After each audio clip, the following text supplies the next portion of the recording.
TDP ఇచ్చిన లిస్టులో జనసేన మరీ లిస్టుగా ఉండడంతో ఈ కేటాయింపు మోస్ట్ వర్స్ట్ నెక్స్ట్ లిస్టులో మనమే ఫస్ట్ అనుకునే జన సైనికులు ఆఖరికి బరస్ట్ అయ్యి గ్లాసు పార్టీకి వాళ్ళిచ్చే ట్విస్టుతో గెస్ట్ పాలిటిక్స్ లో కూడా లాస్ట్ లో నిలబడి చూసే పవన్ ఈస్ట్ తిరిగి దండం పెట్టి బెస్ట్ లిస్టు కోసం బాబు ఆఫీసు ముందు గెస్ట్ గా మారి బాబు ఇచ్చే ప్యాకేజీ టేస్ట్ చేస్తూ రెండో లిస్టును గోడకు పేస్ట్ చేసి క్యారవాన్ లో రెస్ట్ తీసుకోవాల్సిందే. దీంతో జనసేన పరిస్థితి పెనం మీద రోస్టుగా మారుతుంది. ఇలా సినిమాటిక్ గా చెబితేనైనా పవన్ కు అర్థమవుతుందా అంటే కరెక్ట్ సమాధానం చెప్పలేం. 13 పార్లమెంటు స్థానాలకు టీడీపీ జనసేన లిస్టు ఖరారైంది. అందులో జనసేనకు దక్కినవి రెండంటే రెండే. అవి కూడా టీడీపీ ఖచ్చితంగా ఓడిపోయే స్థానాలనే కేటాయించిందని జనసేన నేతలు లోపల మదన పడుతున్నారట. అదే సమయంలో మిగిలిన 12 పార్లమెంటు స్థానాల్లో జనసేనకు ఒక్కటంటే ఒక్కటి కూడా చంద్రబాబు ఇచ్చే అవకాశం లేదు. ఇదే విషయాన్ని గతంలోనే ఆంధ్రప్రభ ధృవీకరించింది. మరో ముఖ్యమైన విషయం ఏంటంటే నియోజకవర్గాలు మారితే చెత్త బంగారమవుతుంది అని లోకేష్ ప్రశ్నించాడు.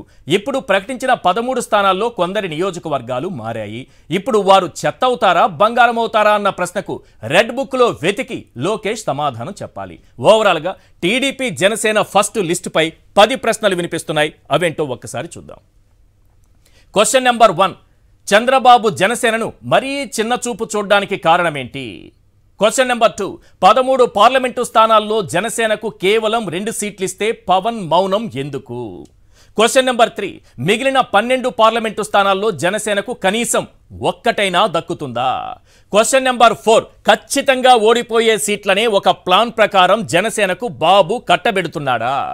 క్వశ్చన్ నెంబర్ 5, నేతలు కేడర్ వ్యతిరేకిస్తున్న బాబు పల్లకి మోసి పవన్ సాధించింది కేవలం ఆ రెండేనా? క్వశ్చన్ నెంబర్ 6, జనసేనకు కేటాయించిన స్థానాల్లోనూ టీడీపీ నేతలే పోటీ చేయబోతున్నారా? క్వశ్చన్ నెంబర్ 7, టీడీపీలో చేరని వారికి కూడా టికెట్లు ఖరారు చేయాల్సిన పరిస్థితి బాబుకు ఎందుకు వచ్చింది? క్వశ్చన్ నెంబర్ 8, ఓటమి భయంతోనే చంద్రబాబు నియోజకవర్గాల్లో మార్పులు చేర్పులు చేస్తున్నారా? క్వశ్చన్ నెంబర్ 9, ఉద్యోగులకు ట్రాన్స్ఫర్లు ఉంటాయి కానీ నేతలకు ఉంటాయా అన్న బాబు ఇప్పుడేం చెబుతారు? క్వశ్చన్ నెంబర్ 10, పక్క నియోజకవర్గాలకు వెళితే చెత్త బంగారం అవుతుందా అన్న లోకేష్ ఇప్పుడేం చెబుతాడు? ఈ 10 ప్రశ్నలకు ముగ్గురు సమాధానం చెప్పాల్సినటువంటి అవసరం ఉంది. వీటిపైనే మనం మాట్లాడబోతున్నాం. చర్చలో పాల్గొంటున్నారు కేఎస్ ప్రసాద్ గారు, సీనియర్ అనలిస్ట్. ఇక దువ్వాడ శ్రీనివాస్ గారు, ఎమ్మెల్సీ, వైఎస్ఆర్సీపీ నాయకులు. సామంచి శ్రీనివాస్ గారు, బీజేపీ అధికార ప్రతినిధి.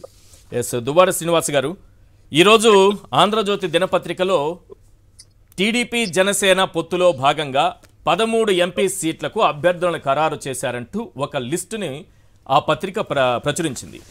ఒకసారి ఆ లిస్టుని అందరూ చూస్తారు. ఒకసారి ఆ లిస్టును ఒకసారి ప్లే చేయండి. శ్రీకాకుళం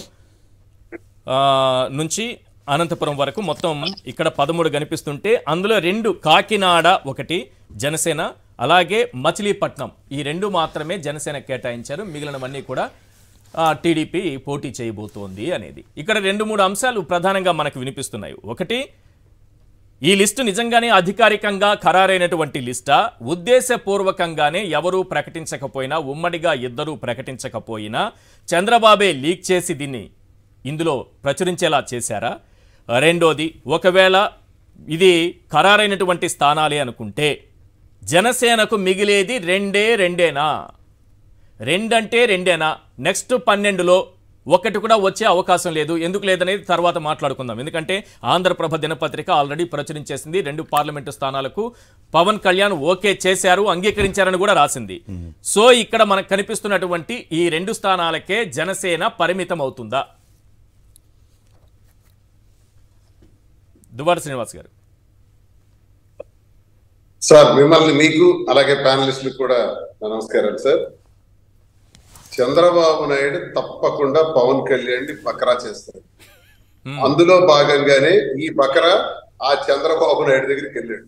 అసలు చంద్రబాబు నాయుడిని నమ్మకూడదు, చంద్రబాబు నాయుడు నీతి లేనటువంటి వ్యక్తి, నేను 15 స్థానాలు ఈస్ట్ వెస్ట్ లో గెలిపిస్తే మా అమ్మనే తిడతావా, నీ అంతు చూస్తాను. మరి లోకేష్ జిల్లాకి 1000 కోట్ల రూపాయలు దోపిడీ చేశాడు, లోకేష్ నీ అంతు చూస్తాను అని పవన్ కళ్యాణ్ తీసాడు. ఇదే చంద్రబాబు నాయుడు పవన్ కళ్యాణ్ కి చాలా నీచంగా ఒక బేస్లెస్ ఫెలో అని, వీధి కుక్క లాంటి వాడని చాలా నీచమైన మాటలు కూడా ఆడారు. వీళ్ళు ఎందుకు తిట్టుకున్నారో, ఎందుకు కలుస్తున్నారో కలిసే దానిలో వీళ్ళకి ఒకరిపైన ఒకరికి నిజంగా నమ్మకాలు ఉంటాయా? ఈ నమ్మకాలు నిజమా? అసలు పొత్తు ధర్మం అంటాడు పవన్ కళ్యాణ్, ఈ మధ్య కాలంలో మాట్లాడాడు. పొత్తు ధర్మం అంట. ఏంటి పొత్తు ధర్మం? మరి నువ్వు బీజేపీతో ఉన్నావు కదా ఎన్డీఏలో, అక్కడ పొత్తు ధర్మం నీకు లేదా? ఎన్డీఏలో బీజేపీ వాళ్ళు నీకేమైనా చెప్పారా? చంద్రబాబు నాయుడు దగ్గరికి వెళ్ళి కలవమని చెప్పారా? చంద్రబాబు నాయుడుతో కలిసి మనందరం కలిసి పోటీ చేద్దామని చెప్పారా? అదేది లేకుండా నువ్వు పొత్తు ధర్మం లేకుండా ఇక్కడికి వెళ్ళావు, మళ్ళీ ఇక్కడికి వెళ్ళినటువంటి వ్యక్తి. ఆయన ఒక 2 స్థానాలు చంద్రబాబు నాయుడు ప్రకటించాడు. ప్రకటించిన వెంటనే పొత్తు ధర్మం పాటించలేదు అంటాడు. పొత్తు ధర్మం పాటించలేదన్న వ్యక్తి ఈయన ఒక 2 స్థానాలను ప్రకటించాడు. వీళ్ళు మొదటి రోజు నుంచే రోడ్డెక్కి పిచ్చి కుక్కల్లా కొట్టుకుంటారు సార్. రోడ్డు మీద షర్ట్లు చింపుకుంటారు. Chandrababu Naidu batch, Pawan Kalyan batch. ఇప్పుడు కాకినాడలో సానా సతీష్ కుమార్, కాకినాడ తీసుకుంటే సానా సతీష్ కుమార్ అట పేరు వేసుకున్నారు. సరే, ఇది ఎలా లిస్టు బయటకు వచ్చింది ఏంటనేది పక్కన పెడితే, ఆయన టీడీపీకి చాలా అసోసియేట్గా, చాలా క్లోజ్ అసోసియేట్గా పనిచేశారు, చాలా దగ్గరగా ఉన్నారు ఆయన ఇప్పుడు ఈ పార్టీ నుంచి పోటీ చేస్తున్నారు. వల్లభనేని బాలశౌరి మీ పార్టీలో ఉన్నారు, కాదంటే టీడీపీలోకి వెళ్ళబోతే అక్కడి నుంచి చంద్రబాబు ఇక్కడికి పంపారనేది ఒక టాక్. అంటే ఈరోజు కాకినాడలో కానీ మచిలీపట్నంలో కానీ జనసేన కోసం శ్రమించినటువంటి నాయకుల పరిస్థితి ఏంటి? ఈ 5 ఏళ్లు కష్టపడ్డ వాళ్ళు ఏంటి?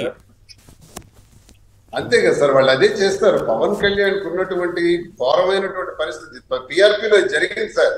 పిఆర్పీలో ఏ హిస్టరీ అయిందో మళ్ళీ ఇప్పుడు అదే జరుగుతుంది. పిఆర్పీని తీసుకెళ్లి ఆయన కాంగ్రెస్ లో కలిపాడు, జనసేనను తీసుకెళ్లి ఈయన తెలుగుదేశంలో కలిపాడు. గంగ చంద్రమూర్తిగా మారినట్టు ఈ రోజు పవన్ కళ్యాణ్ ఏమో తెలుగుదేశం కార్యకర్తగా మారాడు, సైకోగా మారిపోయినాడు. మారిపోయి మొత్తం పార్టీని తీసుకొచ్చి అమ్మేసినాడు. అమ్మేసి ఈ రోజు జై చంద్రబాబు నాయుడు అంటున్నాడు అని టిక్కెట్లు ఇచ్చుకునే పరిస్థితి. తన కోసం భుజం మీద జెండా వేసుకుని జననేతలు నేను, జనసేనలు నేను అని అరిచిన వాళ్ళకి అడ్రస్ లేకుండా చేశాడు. రాష్ట్రం మొత్తం కూడా జనసేనకు నమ్ముకొని ఈ 2-3 సంవత్సరాలుగా తిరుగుతున్నటువంటి ఏ కార్యకర్తకైనా ఒక టికెట్ ఇప్పించుకోమనండి.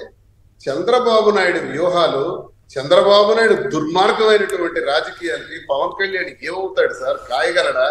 పవన్ కళ్యాణ్ తాలూకా వ్యక్తికి, నమ్ముకునే జెండా మోసిన వ్యక్తికి, ఒక్క వ్యక్తికైనా టికెట్ ఇప్పించగలడా?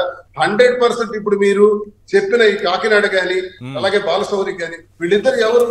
చంద్రబాబు నాయుడు ఆశీస్సులతో వచ్చినటువంటి వాళ్ళే. పవన్ కళ్యాణ్ కి వీళ్ళకి సంబంధం లేదు. ఊరికే పవన్ కళ్యాణ్ దగ్గరికి పంపించాడు, వాళ్ళ చేత మళ్ళీ ఆ పవన్ కళ్యాణ్ చెప్పించుకొని టికెట్లు ఇచ్చాడు. మరి పవన్ కళ్యాణ్ కోసం జెండా మోసిన వాళ్ళ సంగతి ఏంటి? ఇదే కాకినాడలో పంతం వెంకటేశ్వరరావు నానాజీ, ఇదే కాకినాడలో నానాజీ చాలా కాలం నుంచి నానా కష్టాలు పడుతున్నారు పార్టీ కోసం. ఆయన పొలిటికల్ అఫైర్స్లో మెంబర్ కమిటీలో కూడా మెంబర్గా ఉన్నారు. ఇప్పుడు అతను సీటు వస్తుందని ఆశిస్తున్నటువంటి వ్యక్తి ఆఖరికి చంద్రబాబు ఆదేశాలతో ఎవరికో అది ఇచ్చేస్తే జనసేన, నిజమైన జనసేన కార్యకర్తలు ఏమైపోవాలి, నాయకులు ఏమైపోవాలి? చంద్రబాబు నాయుడు బూట్ పాలిష్ చేయడమే పవన్ కళ్యాణ్ పని, ఇంకంతకన్నా ఇంకేం లేదు. అలాగే పవన్ కళ్యాణ్ తనక బట్టలు ఉతకడమే చంద్రబాబు నాయుడు, ఇంక ఇలాగా ఏం లేదు, అంతకన్నా ఇంకేం చేయలేడు సార్. మ్యాజిక్ ఫిగర్ లో 90 స్థానాలు వస్తే గవర్నమెంట్ ఫామ్ చేస్తాం. ఆ మ్యాజిక్ ఫిగర్ లో పవన్ కళ్యాణ్ తాలూకా పాత్ర ఉండకూడదు అన్నది చంద్రబాబు నాయుడు వ్యూహం. ఎట్టి పరిస్థితుల్లో కూడా ఆయన మ్యాజిక్ ఫిగర్ కి ఈయనకు అవకాశం ఇవ్వడు. పవన్ కళ్యాణ్ అనుకుంటున్నాడు, పవన్ కళ్యాణ్ ఉన్నటువంటి కార్యకర్తలందరూ చెప్తున్నారు, ఏవైతే 90 స్థానాలు ఉంటాయో 90 స్థానాలు వస్తేనే గవర్నమెంట్ ఫామ్ చేస్తాము, అందులో మ్యాజిక్ ఫిగర్ లో మనం భాగస్వాములు అయి ఉండాలి అని పవన్ కళ్యాణ్ చెప్తున్నారు. కానీ పవన్ కళ్యాణ్ కి శక్తి లేదు, ఆయన మాట్లాడలేడు. ఆయనకి చంద్రబాబు నాయుడు ఏం చేస్తాడో చూడండి. ఈ రోజు నేను చెప్తున్నాను, మ్యాజిక్ ఫిగర్ సాధించుకుని నేను ముఖ్యమంత్రిని అవుతాను, పవన్ కళ్యాణ్ పోలింగ్ రిజల్ట్ వచ్చిన రోజు సాయంత్రమే అపాయింట్మెంట్ ఇవ్వడు, బయటకు పోమంటాడు. పవన్ కళ్యాణ్ దగ్గర ఉన్న 1000-2000 ఓట్లు తీసుకోవడానికి అదొక 30-40 స్థానాలు గెలవడానికి ఉపయోగపడుతుందని ప్రయత్నిస్తున్నాడే తప్ప చంద్రబాబు నాయుడు పవన్ కళ్యాణ్ పట్టుకుని రాజకీయాలు చేసే అమాయకుడు కాడు. సొంత మామనే వెన్నుపోటు పొడిచి తోసేసిన వాడు, హరికృష్ణకే అడ్రస్ లేకుండా చేసిన వాడు, కుటుంబాన్నే కాలి కింద నొక్కేసి రాష్ట్రంలో విలువలు లేకుండా చేసినటువంటి చంద్రబాబు నాయుడు పవన్ కళ్యాణ్ ఏమవుతాడు? ఇంకా 12 స్థానాలు ఉన్నాయి కదా, 12 పార్లమెంటు స్థానాలు ఇంకా మిగిలి ఉన్నాయి ప్రకటించాల్సినవి. అందులో మెజారిటీ స్థానాలు జనసేనకు వచ్చాయి. మెజారిటీ స్థానాలు జనసేనకి ఎవరా? అందులో ఓడిపోయే స్థానం మరొకటి ఇస్తాడు సార్, ఓడిపోయే స్థానం మరొకటి ఇస్తాడు అంతే. ఓడిపోయే స్థానాన్ని మరొకటి ఇస్తాడు, లేదా మరో 2 ఇస్తాడు, అంతేనా? పవన్ కళ్యాణ్ పాత్ర. మరి పవన్ కళ్యాణ్ డప్పు కొడతాడా ఇప్పుడు చంద్రబాబు నాయుడికి? మరి పవన్ కళ్యాణ్కి నమ్ముకున్న కేడర్ ఏమవ్వాలి? ఇది దుర్మార్గంగా ఉంది. నాకు అనుమానం ఏంటంటే ఆంధ్రప్రభ దినపత్రిక ఇది ఆ పార్టీలో జనసేనలో కీలకంగా ఉండేటటువంటి నాయకుడు నడుపుతున్నటువంటి పత్రిక. ఆ పత్రికలోనే ఈ మధ్య కాలంలో వచ్చిన వార్త జనసేనకు మొత్తం 15 అసెంబ్లీ 2 పార్లమెంటు స్థానాలని. నాకు తెలిసి ఈ 2 పార్లమెంటు స్థానాలే ఆఖరికి ఫైనల్ అవుతాయేమో. నెక్స్ట్ 12లో ఒకటి కూడా వచ్చే అవకాశం లేదేమో. ముత్తా శశిధర్ గారు నడుపుతున్నటువంటి పత్రికలో వచ్చినటువంటి వార్త. పైగా అందులో దీనికి అంగీకరించారు పవన్ కళ్యాణ్ అని రాశారు. ఈ 15 అసెంబ్లీకి 2 పార్లమెంటు స్థానాలకి అంగీకరించారని. నాకు తెలిసి లెక్క ప్రకారం చూస్తే 2 పార్లమెంటు స్థానాలంటే దాదాపు 14 అసెంబ్లీ నియోజకవర్గాల పరిధికి సంబంధించి. సో ఇక్కడే 15 అయిపోయాయి ఆల్మోస్ట్. ఈ 15 స్థానాలు మించి నీకు రాదనే ఒక క్లియర్. ఆయన 15 అని రాశారు కాబట్టి అది 2 పార్లమెంటు స్థానాలు మన కంటి ముందు కనిపిస్తున్నాయి. Assembly 15, parliament 2. 15 అసెంబ్లీ అంటే 2 పార్లమెంట్ ఇస్తే సరిపోతుంది సార్. 7 నియోజకవర్గాలు లెక్కేసుకుంటే, అంటే సీట్లు వేరు వేరు చోట రావచ్చులేండి. 7 లెక్కేసుకున్న 14, 15 అక్కడికి అయిపోయినట్టు. ఇక్కడ క్లోజా మరి జనసేన చాప్టర్? 50 స్థానాలు అడగడానికి వెళ్ళినటువంటి పవన్ కళ్యాణ్ 17 స్థానాలతో సరిపెట్టుకునే పరిస్థితి. అందుకే లోకేష్ అన్నాడు పోలిట్ బ్యూరోలో మేము తర్వాత నిర్ణయిస్తాం, ముఖ్యమంత్రిగా 2 సంవత్సరాలు కావాలన్నది పవన్ కళ్యాణ్ డిమాండ్ ఉంది. 3 సంవత్సరాలు చంద్రబాబు నాయుడు చేస్తే 2 సంవత్సరాలు పవన్ కళ్యాణ్ చేయాలని. దానికి వాళ్ళు అవకాశం లేదు. పైగా ఉప ముఖ్యమంత్రికి కూడా లోకేష్ అది పోలిట్ బ్యూరోలో నిర్ణయించి చర్చించి డిసైడ్ చేస్తామన్నాడు. దానికి కూడా అవకాశం లేదు. పవన్ కళ్యాణ్ ఉప ముఖ్యమంత్రి ఇస్తామని చెప్పానండి. పెద్ద మనసుతో పవన్ కళ్యాణ్ అంగీకరించారంటే కదా, నన్ను ఏమన్నా పర్లేదు మనకి పొత్తు ముఖ్యం, నేను పెద్ద మనసు చేసుకొని లోకేష్ అన్నా సరే నేను ఒప్పుకున్నాను అని అంటున్నారు. పవన్ కళ్యాణ్ కి ఎమ్మెల్యేగా గెలిచే పరిస్థితి కూడా లేదు. చంద్రబాబు నాయుడు చేపట్టుకొని నేను ఒక్కడిని గెలిస్తే చాలు అనుకుని దిక్కుమాలిన ఆలోచనతో ఉన్నాడు. కొన్ని ఓట్లు నాకు టీడీపీ వాళ్ళు వస్తాయి, నా ఓట్లతో నేను ఎమ్మెల్యే అవుతాను, అసెంబ్లీకి వెళ్ళాలనుకుంటున్నాడు. అంతే తప్ప తన పార్టీని గెలిపించాలనో, తన కార్యకర్తలకు టిక్కెట్లు ఇవ్వాలనో, జనసేన కాపాడాలనో అలాంటి ఆలోచన ఆయనకి లేదు. పిఆర్పీని తీసుకెళ్లి కాంగ్రెస్ లో కలిపేసినటువంటి వ్యక్తి, జనసేనని తీసుకెళ్లి తెలుగుదేశంలో కలిపేసినటువంటి వ్యక్తికి జనసేన కార్యకర్తల మీద ఎందుకుంటారు సార్? ఎవరిని అడిగి కలిపాడు సార్? ఎన్డీఏ పొత్తులో భాగంగా ఎన్డీఏ ఎవరిని అడిగాడా? కనీసం కార్యకర్తలకు అడిగాడా? జైలు నుంచి వచ్చాడు, వెంటనే ప్రకటించాడు. ఎవరికి అడిగి ప్రకటించావు? మరి నీతో ఎందుకు కార్యకర్తలు ఉండాలి? అతనే అంటుంటాడు ఎప్పుడు మీటింగ్ లో, నాకు ఎవరు ఉండరు, నాకు ఎవరు ఓటయ్యరు, సీఎం అంటారు, నన్ను ఎవరు గెలిపించరు, అసలు మీరే నన్ను ఓడిస్తారు. నిజమే, నిన్నెందుకు గెలిపించాలి? నిన్నెందుకు నమ్మాలి? నీకు ఎథిక్స్ లేవే. నేను చంద్రబాబు నాయుడికి తిట్టావు, ఈరోజు చంద్రబాబు నాయుడికి దేవుడు అంటున్నావు. నీకు ఏమి ఎథిక్స్ ఉన్నాయని, నీకు అసలు గెలిపించాలి? నువ్వు ఎవరిని? నీకెందుకు ఓటు శాతం వస్తుంది? నీకు ఓట్ షేర్ రాదే. ఎంతసేపు ఒకటంటాడు, వైఎస్ఆర్సీపీకి వ్యతిరేక ఓటు ఏదైతే ఉందో అది చేయాలనేమంటాడు. అసలు వైఎస్ఆర్సీపీకి వ్యతిరేక ఓటు ఎక్కడుందా అంటున్నా. ప్రతి గ్రామంలో కూడా సార్ ఈశ్వర్ గారు, నేను గడప గడపకి తిరిగిన అనుభవంతో నేను చెప్తున్నాను. గడప గడపకి వెళ్తున్నాను. నేను వెళ్తున్న దానిలో టీడీపీ వాటర్ ఇంటికి కూడా వెళ్తున్నాను. టీడీపీ వాటర్ కి ప్రభుత్వ పథకాల కింద ఇప్పటికే 3 లక్షలు 5 లక్షలు అందింది. ఆయన ఏమంటున్నాడంటే, నేను సైకిల్ కోటేశాను కానీ జగనన్న నాకు 4 నుంచి 5 లక్షలు ఇచ్చాడు. కాబట్టి మా ఇంట్లో 5 ఓట్లు ఉన్నాయి. 5 ఓట్లలో మా సాంప్రదాయ ఓటు తప్పకుండా మేము తెలుగుదేశానికి 2 వేస్తాము, 3 ఓట్లు మాత్రం జగన్ కి వేస్తాం. ఎందుకంటే జగన్ కి మేము ఓటేయకపోయినా మాకు చేశాడు, జగన్మోహన్ రెడ్డి గారికి వేస్తామని టీడీపీ సాంప్రదాయ ఓటరే అనుకుంటున్నాడు. ఇప్పుడు పార్టీ వ్యతిరేక ఓట్ బ్యాంకు ఎవరికి ఉంది? టీడీపీకి ఉందా, మాకుందా? ఎవరికి ఉంది? నేను ఇది గ్రామాల్లో చూస్తున్నటువంటి, ఇంటింటికి చూస్తున్నటువంటి పరిస్థితిని నేను చెప్తున్నాను సార్. గ్రౌండ్ లెవెల్ రియాలిటీస్ చెప్తున్నాను. ప్రసాద్ గారు, ఆ లిస్టు ఒకటి స్క్రీన్ మీద కనిపిస్తుంది కదా, మీరు కూడా ఈరోజు దినపత్రిక చూస్తుంటారు, ఆంధ్రజ్యోతి దినపత్రిక. 13 లోక్సభ స్థానాలకు సంబంధించి సీట్ల ఖరారు చేసుకున్నట్టు టీడీపీ జనసేన, అందులో 11 టీడీపీ 2 జనసేన అని. మీకు ఆ లిస్టు చూస్తే ఏమనిపిస్తుంది సార్? ముందుగా సాక్షి ప్రేక్షకులకు నమస్కారం, అలాగే ప్యానెల్లో ఉన్న పెద్దలకి మీకు కూడా నమస్తే. నేను పొరపాటును కూడా ఆ పనికిమాల పేపర్లో అసలు ఏ పేపర్ కూడా నేను చదవను. మీకు మళ్ళీ చెప్తున్నా, టైం వేస్ట్ కార్యక్రమం. ఎవడో రాసిన ఒపీనియన్ పట్టుకొని నేను ఆడి ఒపీనియన్ ఎండర్స్ చేసుకుంటే నేను చచ్చినాను. అప్పుడు ఇంకోటి చెప్పనా, ఒక అబద్ధాల పునాదుల మీద ఏర్పడిన ఒక వ్యవస్థ, దాన్ని అబద్ధాన్ని అలా జస్టిఫై చేయడానికి చచ్చిపోతున్నాడు, తాపత్రయపడుతున్నాడు. ఎవరు? ఒకడు పచ్చల్లోడు, ఒకడు పేపర్లు వేసుకున్నాడు, 3 పెట్రోల్ బంకోడు. వీళ్ళు ముగ్గురు చేస్తున్న దానికి ఈ పౌడర్ డబ్బాడు తోడేయడు. ఈ నలుగురు దరిద్రం మనం భరించవలసిన అవసరం లేదు. 2 విషయాలు ఏంటంటే, వీళ్ళు ఇంత ప్రణాళిక తెగించి ప్రకటించారు కదా, ఊర్లో కనుక్కోమండి. ఎందుకంటే గ్రౌండ్లో తిరిగితే వీళ్ళు అభ్యర్థులు కాదో వాళ్ళకే తెలియదు. ఎందుకంటే నలుగురు వేసి చొప్పున 175 నియోజకవర్గంలో వీడు పనికొస్తాడా పనికిరాడా అని ఎత్తుక్కుంటున్నారు. ఇప్పుడు ఆల్రెడీ వీళ్ళకి తెల్లారిపోయినట్టు ఉంది. సైడ్ పాపడు దూకుని సేమ్ చంద్రబాబు నాయుడులో నటించే దేవినే నోమా గారి నియోజకవర్గంలో కూడా ఈ వసంత కృష్ణ ప్రసాద్ వెళ్ళిపోతాడేమో అని హైపోథెటికల్ ఈక్వేషన్లో ఈయన ఆయనలో ఎవరు బెస్ట్ తేల్చుకోండి అని చెప్తున్నారు. వాళ్ళ తెంగరతనానికి ఏమనాలి. ఇది కూడా మీరు ఇందులో 4 పేర్లు, అందులో 2 జనసేనవి, ఇక్కడ బేతాళుడు కథల్లో పిచాచిలో వేలాడుతున్న రఘురామ కృష్ణరాజు నన్ను తీసుకొచ్చారు. ఈ కృష్ణదేవరాయలు గారు ఇంకా రాజీనామా చేసి కండువా కూడా కప్పుకోలేదు. చాలా ఎథికల్ కి సంబంధించినటువంటిది.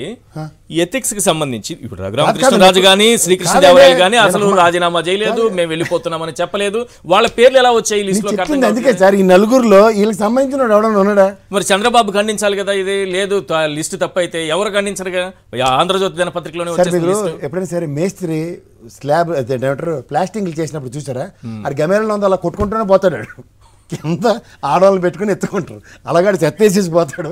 మనం కడుక్కుని చావాలి, అది మొత్తం గోక్కుని పీక్కుని మనం రావాలి. ఇక్కడ మీకు ఇందులో ఒక్కడ పనికొచ్చినట్టు కనబడుతుండే మీకు. లోకేష్ చెప్పిన ప్రకారం చీపురుపేట తుడిచేసిన బ్యాచ్కి 4కి పనికి ఆహార పథకం పోయిపోయి రఘురామ కృష్ణరాజు అంటే పెళ్లి మేళలో గంట కట్టినట్టు ఆ బీజేపీ వాళ్ళకి ఆ జీవీఎల్ పార్ట్ 2 కంటిన్యూషన్ చేసుకుంటూ కోర్ట్ ఆపరేషన్ చేసిన పాపానికి అయినా సరే కన్సిడరేషన్స్ బీజేపీ నుంచే లేవంటే జనసేనకి చేయూత పథకమా అంటే ఇక్కడ కోకటపల్లిలో చూసిన తర్వాత కూడా మీలాంటి సీనియర్ జర్నలిస్టులు ఇంత ప్రశ్నించకూడదు సార్. వీళ్ళ ముఖానికి మొఖాలు ఉండవు, పక్కడి దగ్గర నుంచి మొఖాలు తెచ్చి మా క్యాండిడేట్ అని చెప్పుకోవడం. మీరు గతంలో ఇలా పార్లమెంట్ ఎలక్షన్స్లో 25 నియోజకవర్గంలో వీళ్ళకి ఆరతపల్లెలు పెట్టినవి ఏటో క్లియర్గా తెలుసు. బిక్కులాడుకున్న నాగబాబుకి తప్ప ఇంకోటి పుష్టీకరించిన వాళ్ళు లేరు అక్కడ. ఇదే రఘురామ కృష్ణరాజు చూసారా, సొంత అన్నకి కడుపు కొట్టి రఘురామ కృష్ణరాజుకి తెచ్చుకుంటారు మళ్ళీ. అంటే వీళ్ళకి ఏంటంటే దూరపు కొండల నునుపు కాదు, దోలగొండకు రుచి అన్నది ఎవరైనా తోటకూరలతో చొక్కకూరలతో వండుకుంటారు. టీడీపీ నాయకులంతా అవుట్ అయిపోయినట్టే అంతే కదా. ఇప్పుడు ఆల్రెడీ జనసేన నాయకులు అవుట్, ఎందుకంటే రఘురామ కృష్ణరాజు గెలిచిందే జనసేనుడి మీద, ఎవరు నాగబాబు మీద. వాళ్ళు ఇంకా మంట ఎక్కిపోరు కదా. అంటే సొంత ఇంటి వాడికి కన్సిడరేషన్ లేదు వాళ్ళ ప్రాణం. మీరు ఇందాకలో బ్రహ్మాండమైన మాట చెప్పారు, 5 ఏళ్ళ పాటు వాళ్ళ పార్టీ పనిచేసిన వాళ్ళు లేదంటే పవన్ కళ్యాణ్ గారు ఇలాంటి విషయాల్లో ప్రశ్నిస్తే వాళ్ళందరినీ కోవర్ట్లు అంటాడు. ఆయన చెప్పేస్తాడు ఎవరైనా ప్రశ్నించినా నేను వీళ్ళు 2 ఇస్తే 2, 1 ఇస్తే 1, 3 ఇస్తే 3, 5 ఇస్తే 5, 15 ఇస్తే 15, వాళ్ళకి అక్కర్లేని 60 ఇచ్చినా నేను ఒప్పుకోవాలి. కానీ మయూర్ నన్ను ప్రశ్నించారా మీరు కోర్టులే అంటే ఎవడు ప్రాణాలకు తగ్గించి మాట్లాడగలరా? పాపం వాళ్ళిద్దరు పేర్లు చెప్పారు, నానాజీ గారు ఆ పంతం గురు గారిని. అవును, వాళ్ళకి వెటిసాకరీ చేయడానికి పుట్టారు వాళ్ళు. ఇది మీకు ఇంకా బ్రహ్మాండమైన క్లూ చెప్పనా, ఆ వారాయి 5 యాత్రలో 6 యాత్రలో ప్రాణాలకు తెగించా ఉభయ గోదావరి జిల్లాలోనే శాసించేద్దాం మన కాల మధ్యలో తిరిగినప్పుడే ఈ నా క్యాండిడేట్ని నిలబెట్టేస్తున్నాను దమ్ము దేరని చెప్తుంటే వాళ్ళ పొత్తుల్లో ఆల్రెడీ 23 మంది గెలిచిన వాళ్ళకు ఇక్కడ ఒకటి గెలిచిన దానికి తోడు ఇవి యాడ్ అయ్యి ఉందును, ఇందులో ప్రక్షాళించబడి ఉందును. వాళ్ళే బిక్కులాడుకొని నలుగురిలో ఒకటి ఎంచుకునే పరిస్థితిలో తెలుగుదేశం వాళ్ళు ఉన్నారు. ఆల్రెడీ ఇక్కడి నుంచి తన్ని తగిలిసిన బ్యాచో వదిలేసిన బ్యాచో ఒట్టిపోయిన ఆవులో ఒట్టిపోయిన గేదెలో మీకు తెలుసో తెలీదో జగన్మోహన్ రెడ్డి గారి మీద ఎద్దేవా చేస్తూ ఒకసారి ఏడ్చిండు. దానికన్నా ముందు చంద్రబాబు నాయుడు గారు మాట్లాడారు, పాలిచ్చి ఆవును వదులుకొని ఒట్టిపోయిన గేదెలు కట్టుకో. ఆయన చుట్టూ ఉన్నవన్నీ ఆ ఒట్టిపోయినవే పట్టుకుని ఆ బేతాల కథల్లో పిచ్చాచలు మోసినట్టు మోస్తుకుని తిరుగుతుండే సోమిరెడ్డి హనుమల్ని ఇలాంటి వాళ్ళందరినీ. సో అలాంటి వాళ్ళకి తోటి ఇప్పుడు వైసీపీ వదిలించుకున్న వాళ్ళందరినీ తీసుకొచ్చి వీళ్ళిద్దరు వాడుకుంటున్నారు. మాకు అవసరం లేదని చెప్పిన తర్వాత పక్క నియోజకవర్గాలకు వేస్తే చెత్త అవుతుందా, చెత్త బంగారం అయిపోతుంది, వీళ్ళే మాట్లాడారు. ట్రాన్స్ఫర్లు ఉంటాయా అని మాట్లాడారు. అలా కదా, చెత్త కావాల్సిందంటే మాకు చెత్త, కానీ నువ్వైతే వాడు మనం ఇద్దరం కలిపి అండర్స్టాండింగ్ వద్దాం అని ఎటకారంగా ఒకసారి లోకేష్ ఏమన్నారు ఆ చెత్త గురించి ఒకసారి చూద్దాం సార్ ప్రజలందరికీ. ఎందుకంటే 2 ఎగ్జాంపుల్స్ చూపిస్తాను. ఒక సీరియస్ డిబేట్ లో చిన్నపిల్లలు ఆడుకునే ఆటలు ఇక్కడ మీరు అనుకుంటారు సార్ ఆ పార్టీని భవిష్యత్తులో నడిపించబోయేది ఆయనే సార్. ఉంటే కదా, ఆయనే కదా ఉండాలి కదా, భవిష్యత్తులో నడిపించబోయేది ఆయన ఉండాలి కదా. రైట్, ఒకసారి ఆ బయట ప్లే చేయండి లోకేష్ ని. ప్రజలందరూ ఆలోచించాలా, మన ఇంటి చెత్త తీసుకుని పక్కోడి ఇంటి ముందలేస్తే అది బంగారం అవుతుందా? బంగారం అవుతుందా? అవుతుందా? చెత్తే కదా. మళ్ళీ ఒక్క నియోజకవర్గంలో చెత్త ఎమ్మెల్యేని ముఖ్యమంత్రి చెప్తే పక్క నియోజకవర్గంలో బంగారం ఎట్లా అవుతాడో నాకు అర్థం అవట్లే. ప్రజలందరూ ఆలోచించాలా, మన ఇంటి చెత్త తీసుకుని పక్కోడి ఇంటి ముందలేస్తే అది బంగారం అవుతుందా? బంగారం అవుతుందా? అవుతుందా? చెత్తే కదా. మళ్ళీ ఒక్క నియోజకవర్గంలో చెత్త ఎమ్మెల్యేని ముఖ్యమంత్రి చెప్తే పక్క నియోజకవర్గంలో బంగారం ఎట్లా అవుతాడో నాకు అర్థం అవట్లా. ఎస్, స్టాన్ఫోర్డ్ యూనివర్సిటీ స్టాండర్డ్స్ ఈయనది, అది ప్రత్యేకంగా దాన్ని అన్నట్లు ఈయన స్టాండర్డ్స్ అంటున్నా నేను. సార్ ఆయన మీరు ప్రజలకు చెప్పారు అనుకుంటున్నట్టుకున్నారు, పవన్ కళ్యాణ్కి చెప్పాడు, చెత్త ఎత్తుకుంటుంది ఆయనే కదా. ఇప్పుడు ఈ చెత్తనంటే చెత్త పక్క నియోజకవర్గాలకి వస్తాయి. ఇప్పుడు ఒకటి సార్, 2 ఎగ్జాంపుల్స్ చెప్తా. బీకే పార్థసారథి పెనుగొండ, ఆయన తీసుకుని వచ్చి హిందూపురం లోక్సభకు పంపిస్తున్నారు. కాలువ శ్రీనివాసులు రాయదుర్గం అనంతపురం కేసారు. అక్కడ పనికిరాని వాళ్ళు ఇక్కడ ఎట్లా పనికొస్తారు? ఇక్కడ ఆయన కాలువ శ్రీనివాసులు కానీ ఎమ్మెల్యే కానీ పనికిరాని వాడికి ఎంపీకి ఎలా పనికొస్తారు? ఇక్కడ అవన్నీ తర్వాత విషయం కానీ సార్, ఇక్కడ మీకు మాట చెప్తా. పవన్ కళ్యాణ్ గారు ఎత్తుకుంది ఏదైతే ఉందో, ఉదాహరణకి ఈయన ప్రాస్పెక్ట్లో చెత్త అంటే, ఆ చెత్తనంతటిని పవన్ కళ్యాణ్ ఎత్తికేయడానికి, వీళ్ళ దగ్గర ఉన్న చెత్తను కూడా పవన్ కళ్యాణ్ ఎత్తినేయడానికి డిసైడ్ అయిపోయారని అర్థం కదా. అందుకని బేలగా చూస్తుండే ఇదేంటిది ఇదంతా తుడిచి నా మీద ఏంది. చంద్రబాబు తెలివితేటలు కామినేని శ్రీనివాస్ని అప్పుడు బీజేపీలోకి పంపించి అక్కడ గెలిచిన తర్వాత మళ్ళీ తీసుకొచ్చి ఇక్కడ మంత్రి పదవి ఇచ్చి అంతా తన కార్యకర్తల్ని తన నేతల్ని గ్రౌండ్ లెవెల్లో మోసం చేయడమే కదా అక్కడ టీడీపీ వాళ్ళని. సరే, ఇప్పుడు ఇంకోటి దీంతో పాటు ఒక బ్రహ్మాండమైన ట్రాన్స్ఫర్ల గురించి చెప్పారు సార్. ఇది ఎమ్మెల్యేకి నెక్స్ట్ మినిస్టర్లకి ట్రాన్స్ఫర్లు ఉంటాయి. మరి ఇక్కడ ఒక అమ్మగారిని ఏకంగా తెలంగాణలో పార్టీ పెడితే వాళ్ళకి డబ్బులు సాయం చేయడం ఏంటి, ఆవిడ అక్కడ తెలంగాణ వదిలేసి ఆంధ్రప్రదేశ్కి వచ్చి రాజకీయాలు శాసించే స్థాయికి రావడం ఏంటి, అక్కడి నుంచి ఒక పాశుపశాస్త్రంగా. అంటే ఇక్కడ మీకు ప్రాసెస్లో మీరు గమనించారా, తెలుగుదేశం 42 ఏళ్ళ పార్టీ ఇంత పెద్ద గీత ఉంటే దాని గురించి ఎవరిని చర్చించకుండా పవన్ కళ్యాణ్ తీసుకొచ్చి చర్చించేలా చేశారు మీడియా అంతా. అల్లల్లే ఆ బొగని ఛానల్ ఆ పౌడర్ డబ్బాడు కలిపి. ఇప్పుడు ఏంటి చేశారు తెలుసా, వీళ్ళిద్దరిని రబ్బర్ పెట్టి చేసి కర్టెన్ తీసి కాంగ్రెస్ అధ్యక్షురాల మీద చర్చించే ఉదంతానికి తెరలేపారు. అంటే వీళ్ళకి ఏంటంటే ఒక పార్టీని నడిపించే స్థాయిలో, ఒక పత్రికలు శాసించే స్థాయిలో ఉంటూ కూడా ఇలాంటి దిక్కుమాల లీకులు ఇట్లాంటివన్నీ. ఎందుకంటే నేను 2 రోజుల నుంచి అబ్జర్వ్ చేస్తున్నాను. ఎందుకంటే చంద్రబాబుకి ఆ స్టామినా లేదు, కోల్పోయాడు, టీడీపీ ఇంకా లేవదని ఆ పత్రికలు కూడా గుర్తించాయా అన్న అనుమానం కలుగుతోంది. ఎందుకంటే 2 విషయాలు, కాంగ్రెస్ పార్టీ అధ్యక్షురాలకు సంబంధించినటువంటి వార్తల్ని హైలైట్ చేయడము, పవన్ కళ్యాణ్కి సంబంధించిన వార్తల్ని హైలైట్ చేయడము చేసుకుంటూ వచ్చారు 2 రోజులు. ఇప్పుడు ఆఖరికి 2 రోజుల నుంచి మీరు చూడండి, ఆంధ్రజ్యోతి దినపత్రికలో లాస్ట్ 2 days, ఈ రోజు కానీ నిన్న కానీ చంద్రబాబు ఫోటో కానీ చంద్రబాబు వార్త కానీ లేదు. అరే ఉండదు, తీసేశారు చంద్రబాబుని ఇక్కడ నుంచి. ఇక్కడ మీకు ఇంకోటి తీసి లోపల ఎక్కడో పడేశారు. ఇక చంద్రబాబు వల్ల కాదు కాబట్టి వీళ్ళే డైరెక్ట్ గా భుజానికి ఎత్తేసుకున్నారు. ఇప్పుడు చంద్రబాబు వల్ల కాదు కాబట్టి డైరెక్ట్ గా ఆంధ్రజ్యోతి, ఈనాడు డైరెక్ట్ గా భుజానికి ఎత్తుకొని గవర్నమెంట్ తో పోరాడుతున్నాయి ఈ 2. మీకు మాట చెప్పనా, ఏళ్ళకన్నా ముందు ఒక రిపబ్లిక్ టీవీలో ఇచ్చిన ఇంటర్వ్యూలో, ఇప్పుడు కాదండి పాతప్పుడే, నేనే పనికిరాను, నేను ఒట్టిపోయినా అవునని ఎవరినైతే ప్రజల్ని ఆ రోజు పార్టీని అవలేం చేశారు వీళ్ళు ఒట్టిపోయారని అర్థం రాజకీయాల్లో. ఒకటి గుర్తుంచుకోండి, రాజకీయాల్లో ఉన్నాడు ఎప్పుడైనా ఏడుపు మొదలెట్టాడా, డైల్యూషన్ మొదలైందని అర్థం. తర్వాత మీకు ఇంకోటి గమనించండి, పాలసీ మ్యాటర్ల మీద ఎక్కడా విభేదించకుండా కేవలం రాజశేఖర రెడ్డి గారి కుటుంబం చుట్టూ తిరుగుతున్నారు. వివేకానంద రెడ్డి గారి మర్డరు, అవినాష్ గారి జైలు, సునీతమ్మ గారి వెనకాల భజన చేసుకుంటూ తిరగడం. ఇప్పుడు ఆ 3 ప్రోడక్ట్లు ఎక్స్పైర్ అయిపోగానే షర్మిలమ్మ గారిని ఎత్తుకున్నారు కాంగ్రెస్ అధ్యక్షుల రూపంలో. అంచేత పేపర్లకి పని లేదు, వీళ్ళకి కూడా రాజకీయ చతురత బాగా తిరుగుతుంది. మీరు విశ్లేషిస్తారా ఇది?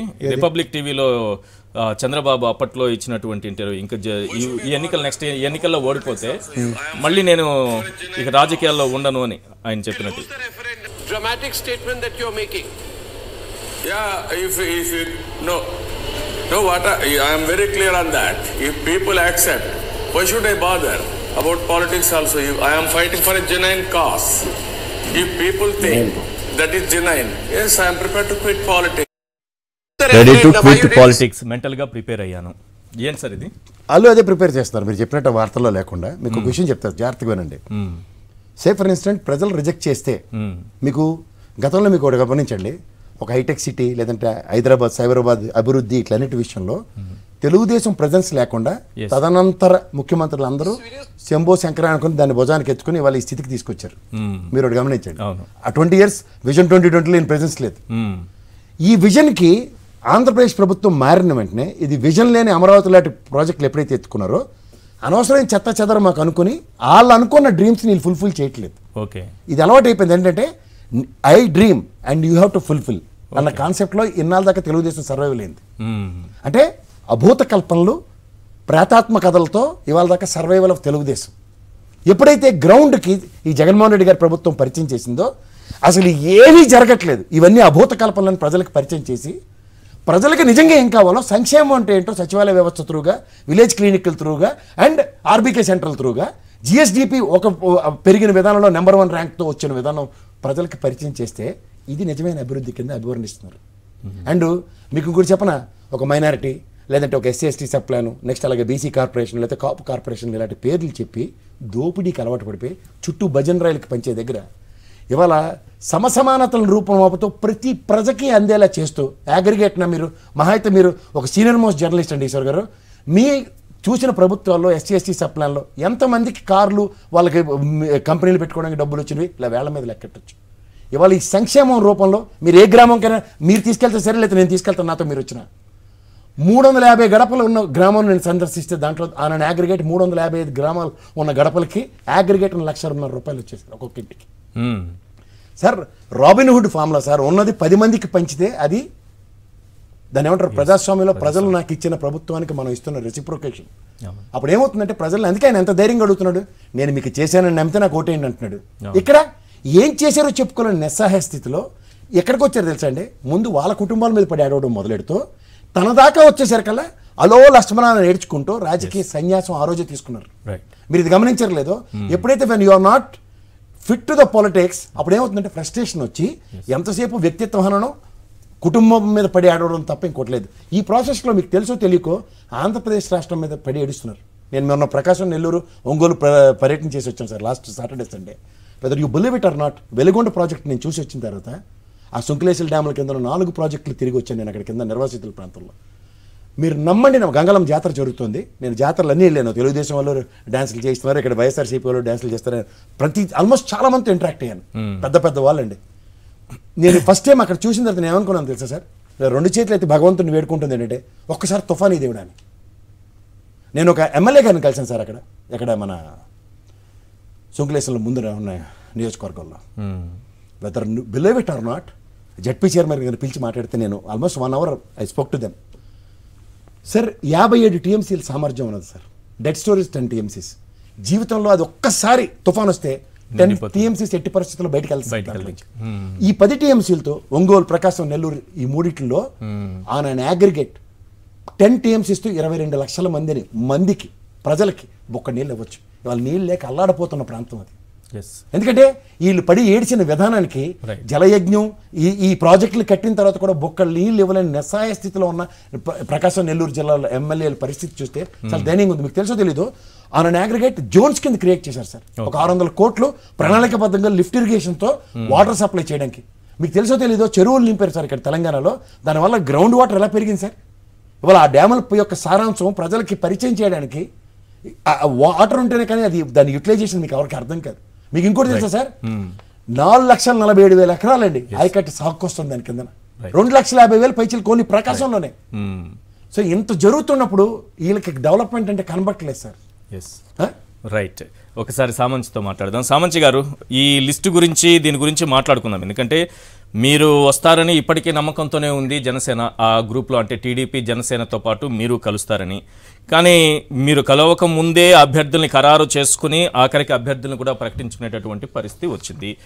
ఇక్కడ అందుతున్న వార్త ఏంటంటే, ఒకటి, బీజేపీ ఒంటరి పోరుకు సిద్ధమవుతోందా? గ్రౌండ్ లెవెల్లో మీరు చేస్తున్నటువంటి కార్యక్రమాలను చూస్తుంటే అనిపిస్తోంది. ఎందుకంటే 175 నియోజకవర్గాలకు ఆశావహులు ఎవరున్నారో లిస్టు తయారు చేసి కేంద్రానికి, మీ అధిష్టానానికి పంపించే పనిలో ఉన్నారు. ఒకటి, 25 పార్లమెంటు స్థానాలకు సంబంధించి ఈరోజు కార్యాలయాలు వర్చువల్గా అన్నీ కూడా ప్రారంభించుకున్నారు. ఏంటి, మీరు కలిసి వెళుతున్నారా లేదా, ఇంకా కలిసి ఉన్నారా లేదా?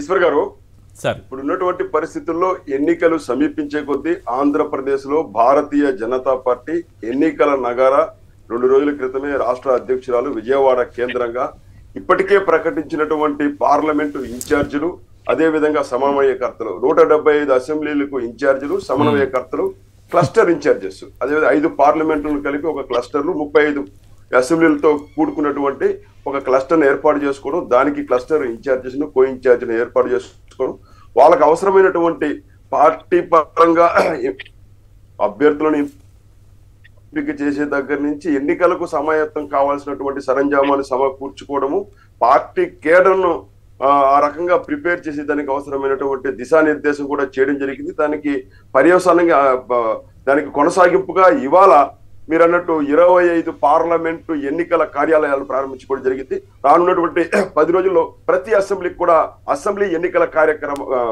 ఆఫీసులు కూడా మేము ఓపెన్ చేసుకోబోతున్నాం.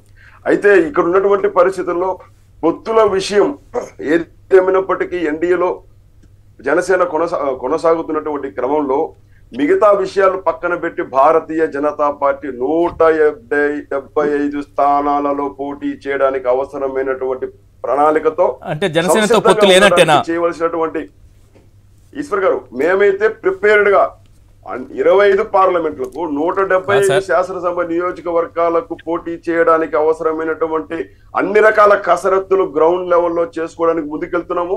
రేపటి నుంచి ఒక వారం రోజుల పాటు గాంచలో అంటే పల్లెకు పోదామనేటువంటి కార్యక్రమంలో భాగంగా ప్రతి నాయకుడు 24 గంటల పాటు పక్క గ్రామంలో ఉండడం, అక్కడ ఉన్నటువంటి బలాబలాలు, ఇతర పార్టీల యొక్క బలాబలాలు, పార్టీ యొక్క బలాన్ని, కేడర్ ని ఉత్సాహపరిచే విధంగా కార్యక్రమాలు రూపొందించుకున్నారు. మీరు ఇన్ని కార్యక్రమాలు చేస్తున్నారు కాబట్టి క్వశ్చన్ అడుగుతున్నా. మీరు అన్ని కార్యక్రమాలు చేస్తున్నారు. 175 నియోజకవర్గాలకు సంబంధించి ఆశావాహుల లిస్టు ప్రిపేర్ చేసుకున్నారు. 25 పార్లమెంటు స్థానాల్లో కార్యాలయాలు ఓపెన్ చేసుకున్నారు. ప్రతి నియోజకవర్గంలో 37 మందితో ఎన్నికల మేనేజ్మెంట్ కమిటీలు ఏర్పాటు చేశారు.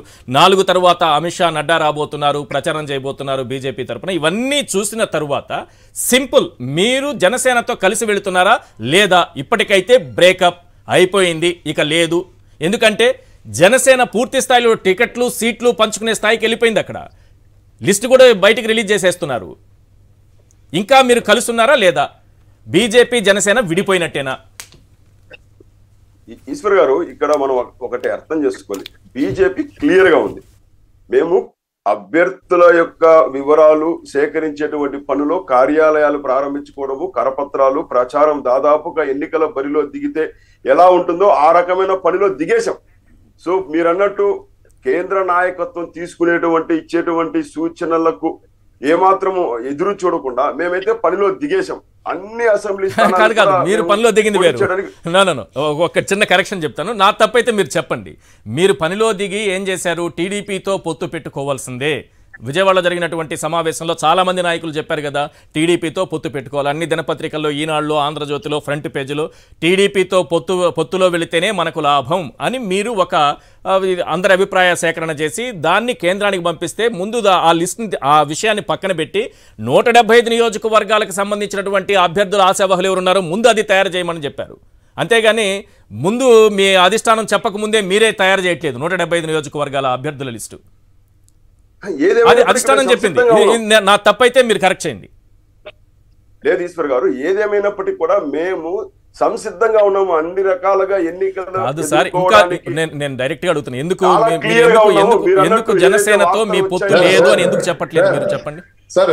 ఈశ్వర్ గారు, ఏదైతే విజయవాడ కేంద్రంగా జరిగిన శ్రీనివాస్ గారు ఒక్క నిమిషం, విజయవాడ కేంద్రంగా జరిగినటువంటి సమావేశంలో కొంతమంది అభిప్రాయాలు వినిపించారనేటువంటి వార్తలు వచ్చాయి కదా.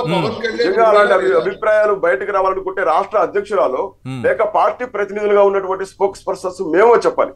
ఎక్కడికక్కడ అనుకూలంగా రాసుకొని దాన్ని మాకు ఆపాదించేటువంటి ప్రయత్నం లేదు. ఆ రోజు అభిప్రాయం వ్యక్తం చేసిన వాళ్ళు సీఎం రమేష్ ఇలాంటి వాళ్ళే కదా, మీ పార్టీలోకి వచ్చిన నాయకులే కదా. సుజనా చౌదరి, సీఎం రమేష్, ఇంకా మిగతా నాయకులు ఆదినారాయణ రెడ్డి, వీళ్ళందరే కదా మనం టీడీపీతో కలిసి వెళితే మంచిదనేటటువంటి అభిప్రాయాన్ని వ్యక్తం. నిజమైన బీజేపీ నాయకులు ఎవరు ఆ మాట అనలేదు. టీడీపీ నుంచి వలస వచ్చారు కదా.